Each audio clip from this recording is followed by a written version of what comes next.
മറ്റൊരു വാർത്തയിലേക്കാണ്. കൊട്ടാരക്കരയിലെ ഐഷ പോറ്റിയുടെ പരാജയം KPCC അന്വേഷിക്കും. കൊല്ലം ജില്ലാ കോൺഗ്രസ് കമ്മിറ്റി ബുധനാഴ്ച റിപ്പോർട്ട് സമർപ്പിക്കും.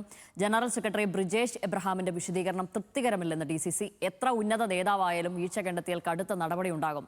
പഞ്ചായത്തിൽ കൊടിക്കുന്നിൽ സുരേഷ് MP അടക്കം കടുത്ത അതൃപ്തിയിലാണ്. ഷമീർ അബ്ദുള്ളാണ് വിവരങ്ങളുമായി ചേരുന്നത്. ഷമീർ, ഈ മത്സരരംഗത്ത് നിൽക്കുമ്പോൾ ഐഷ പോറ്റിയെ പാളയത്തിൽ നിന്ന് തന്നെ കാലുവാരി എന്നുള്ളതായിരുന്നല്ലോ അവിടെ നിന്നും ഉള്ള വിലയിരുത്തലൊക്കെ ആയി വന്നത്.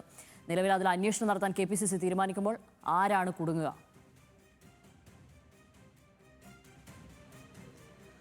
തീർച്ചയായിട്ടും കോൺഗ്രസ്സുകാർ തന്നെയാണ് ഷാമിലി ഇത്തരത്തിൽ കൊട്ടാരക്കരയിൽ ഐഷ പോറ്റിയെ പരാജയപ്പെടുത്തി എന്നുള്ള ഒരു നിഗമനത്തിലാണ് ജില്ലാ കോൺഗ്രസ് കമ്മിറ്റി അധ്യക്ഷനുള്ളത്.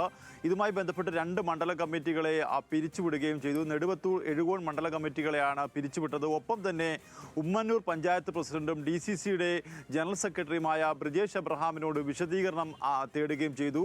ബ്രിജേഷ് എബ്രഹാം ഇത്തരത്തിൽ തെരഞ്ഞെടുപ്പിലെ സ്ഥാനാർത്ഥിയുടെ സ്വീകരണ ദിവസം പഞ്ചായത്ത് യോഗം വിളിച്ചുകൂട്ടി എന്ന ആരോപണം അന്നുള്ളത്. ഒപ്പം തന്നെ മുൻ മന്ത്രിയായിരുന്ന KN ബാലഗോപാലിനെ സന്ദർശിക്കുകയും ഒരു രഹസ്യ കൂടിക്കാഴ്ച നടത്താൻ DCC ജനറൽ സെക്രട്ടറിയും പഞ്ചായത്ത് പ്രസിഡന്റുമായ ബ്രിജേഷ് എബ്രഹാം നടത്തി എന്നൊരു ആരോപണം കൂടി വരുന്നു.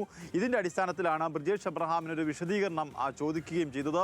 നമുക്കറിയാം, ഐഷ പോറ്റി പരാജയപ്പെടുന്നത് തുച്ഛമായ 1012 വോട്ടുകൾക്കാണ് ഐഷ പോറ്റി പരാജയപ്പെടുകയും ചെയ്യുന്നത്. അതുകൊണ്ട് തന്നെ വളരെ ഗൗരവമായിട്ടാണ് പാർട്ടി ഈ പരാജയത്തെ നോക്കിക്കാണുന്നത്.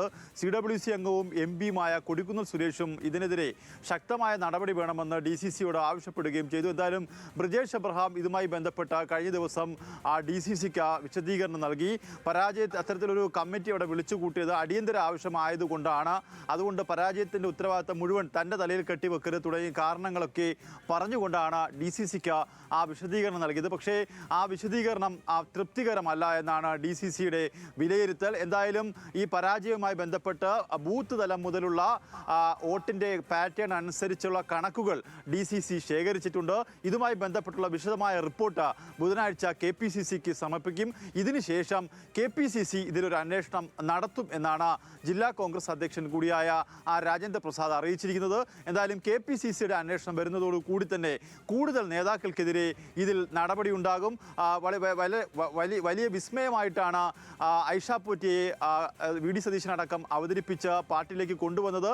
അവരെ തന്നെ പരാജയപ്പെടുത്തിയത് ഒരിക്കലും അംഗീകരിക്കാൻ കഴിയില്ല എന്ന നിലപാടിലാണ് സംസ്ഥാന കോൺഗ്രസ് നേതൃത്വവും ഉള്ളത്. ഷമീർ അബ്ദുള്ളാണ് വിവരങ്ങൾ നൽകിയത്.